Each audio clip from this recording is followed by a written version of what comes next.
Hi, how you doing?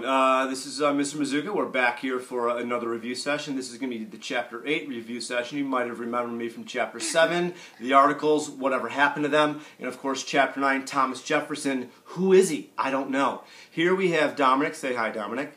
Hi. Dominic, who's the first president? George Washington. Number 2. John Adams. Number 3. Thomas Jefferson. Outstanding. Hey, how about number 7?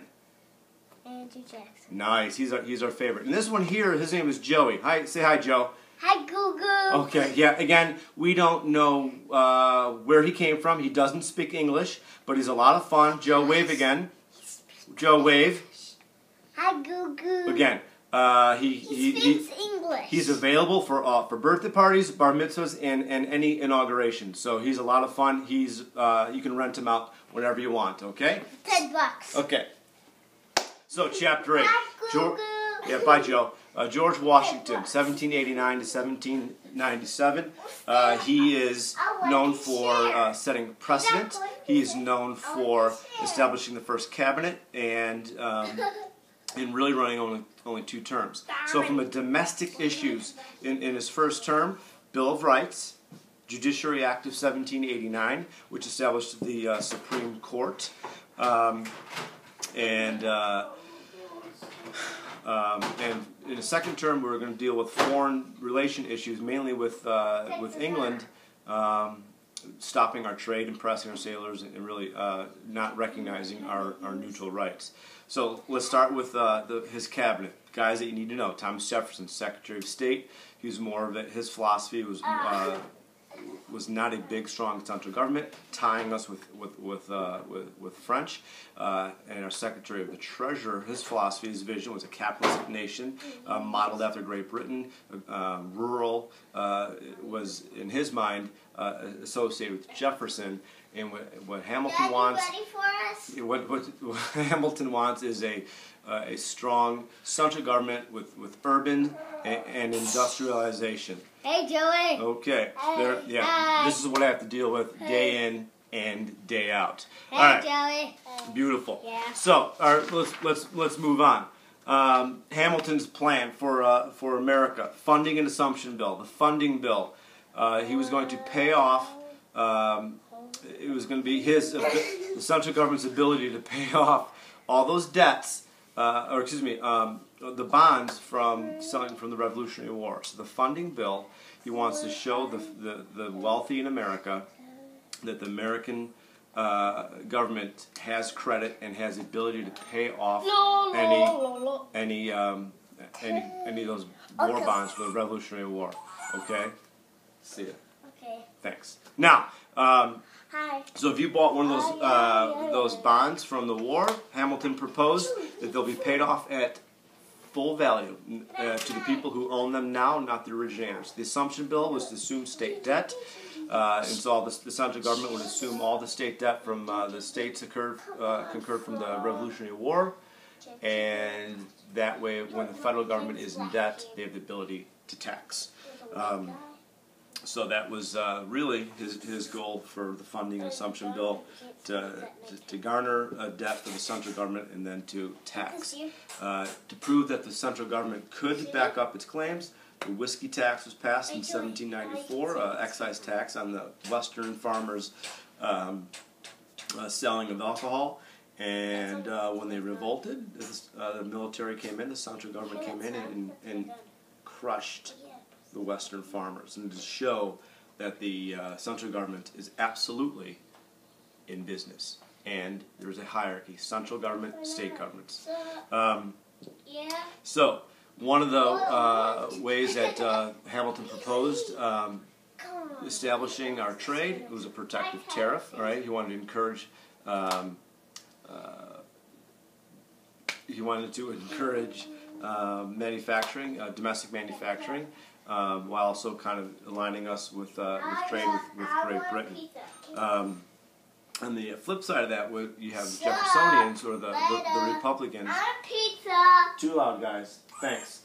All right. So we have Jefferson on the other side with the emergence of the Republican Party, who felt that these were too strong of powers given to the central government. All right. So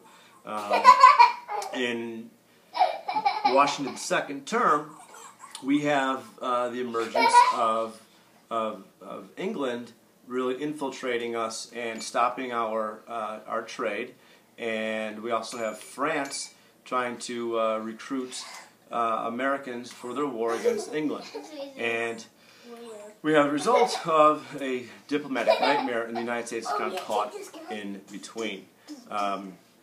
Remember the Genet affair when the Frenchman Edmond Genet came to America on behalf of Jefferson, and where Washington's trying to remain neutral in the war between England and France, Genet is recruiting Americans for the war, encouraging attacking on foreign borders, and becomes an embarrassment for Washington, and Washington has to get Genet out of the country. 1796, we have a new president. His name is America picks John Adams, and he becomes really our first Federalist president. And after the farewell address by by Washington, the farewell address basically warns against political parties, entangling alliances, and having small children. Really, so he's warning America against those three things: alliances, political parties, 7-year-olds. Okay, probably the last item that I want to talk about with Washington was Jay's Treaty. Why don't you go help him with that? All right? Yeah, I know. Dominic's coming to help you out with that. All right? Okay, so Jay's Treaty was passed in 1794, and this was a treaty with Great Britain that really gave most of the concessions to Great Britain. And so this was a horrible treaty as far as the United States went, because we were supposed to get a greater trade opportunity in the West Indies, British West Indies. This is brown. Thanks, Joe. This is not brown. This is green. All right. We need. Okay. Thanks. So we were supposed to get a trade agreement in the British West Indies. It did not favor us at all. And the Southerners were supposed to get compensated for slaves taken away during the Revolutionary War. Didn't happen. We're supposed to address the impressing or seizing of our sailors. Didn't happen. What did happen was basically the promise of the troops being removed from the Northwest Territories, and that kind of happened. So not a very popular treaty, and it really helped the emergence of the Republican Party after Washington ratifies this treaty. So we'll transition to Adams and his big issues domestically and internationally. It really deals with France. We are in a quasi-war, a kind of a naval battle with France. France is trying to bring us to the brink of war, and the Federalists under Hamilton want this war against France, so we can align ourselves with Britain. We send Joe, I'll help you in a little bit. I have 2 more minutes. So we send agents to France to negotiate about this about selling an agreement because of the naval battle, and of course the XYZ affair, which we talked about in the debates. Americans couldn't sit down with the Prime Minister unless a large bribe was paid at the beginning to open the doors, and we have said absolutely not. We will never pay to sit down and talk. And please don't do that right now. Then we had, as a result of that, in 1798, the passage of the Alien and Sedition Acts, which are Alien Act, Alien Enemy Act, Naturalization Act, and Sedition Acts. All right, all of these are really aimed at immigrants, denying them the right to vote, because at the heart of the issue was the Federalists saw that they were losing power to the Democratic Republican Party, and the Sedition Acts, which made it illegal to basically slander or say anything malicious about the current government, was aimed at the Democratic Republican Party, right? Namely these two guys. And so, highly controversial, Alien and Sedition Acts, violation of constitutional rights.